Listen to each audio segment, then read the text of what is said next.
सोचिए दोस्तों, आपने कर्ज लिया, बैंक एफडी से बाहर निकलने का डिसीजन लिया, लेकिन जैसे ही आपने म्यूचुअल फंड की ऐप खोली, आपके सामने आ गई 2000 प्लस म्यूचुअल फंड। हर फंड अपने आप को बेस्ट बोल रहा होता है। अगर आप YouTube वीडियो देखते हैं तो आपको टॉप फंड दिखा रहे होते हैं। आप कंफ्यूज हो जाते हैं, सोचने लगते हैं कि मैं अपना पैसा इन्वेस्ट तो करना चाहता हूं, लेकिन अगर मेरा पैसा गलत फंड में चला गया तो, क्योंकि म्यूचुअल फंड जो है वो रिस्की नहीं होते। गलत म्यूचुअल फंड चूज करना रिस्की होता है। तो आज की वीडियो में मैं आपको step by step check list दूंगी, जिससे आप खुद डिसाइड कर पाएंगे, वो भी बिना किसी प्रेशर के, बिना किसी कंफ्यूजन के।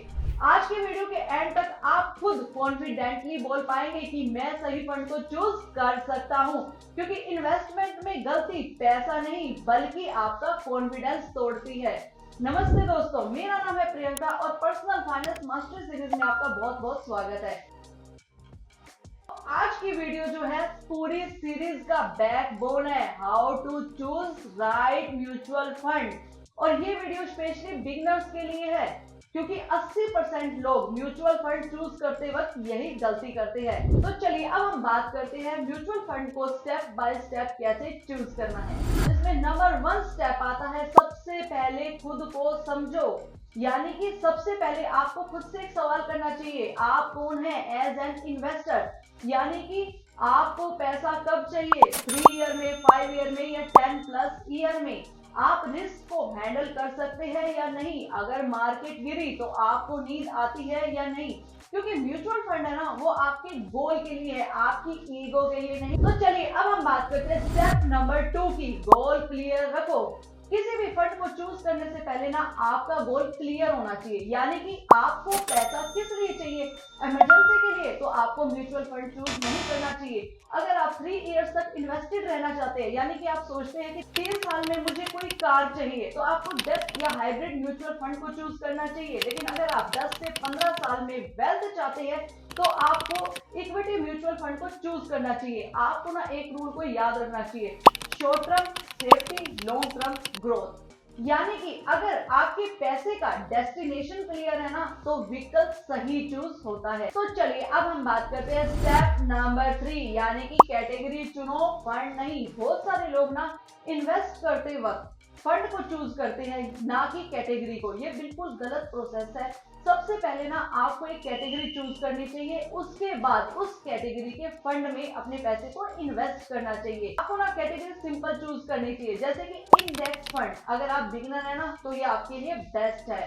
लार्ज कैप है, हाइब्रिड है। लेकिन अगर आप बिगिनर है तो आपको कुछ फंड को ना बिल्कुल इग्नोर करना चाहिए, जैसे कि सेक्टर फंड्स है, थीमेटिक फंड्स है, स्मॉल कैप एक्साइटमेंट है। क्योंकि अगर आपकी कैटेगरी गलत हुई ना, तो आपका फंड बिल्कुल बेकार हो जाता है। तो चलिए अब हम बात करते हैं स्टेप नंबर 4 की, फंड हिस्ट्री। देखो, किसी भी फंड को ना चूज करते वक्त उसकी हिस्ट्री जरूर चेक करनी चाहिए।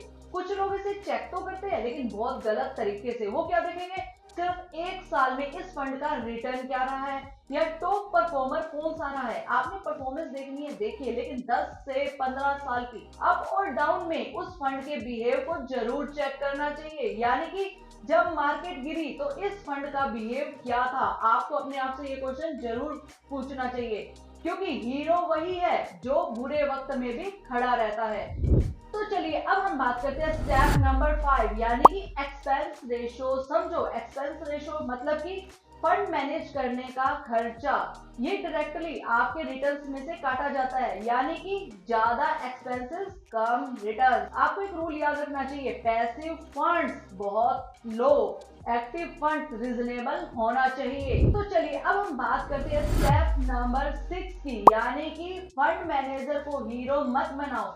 बहुत सारे लोग क्या करेंगे, फंड मैनेजर को देखेंगे और उसी में इन्वेस्ट करना शुरू कर देंगे। ये बिल्कुल गलत है, क्योंकि फंड मैनेजर बदल सकता है, स्ट्रेटजी बदल सकती है।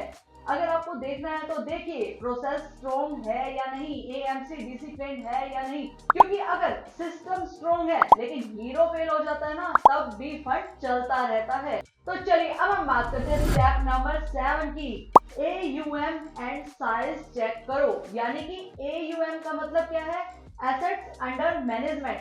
बहुत सारे लोग ना या तो किसी बड़े फंड को चूज कर लेंगे या किसी बहुत छोटे फंड को।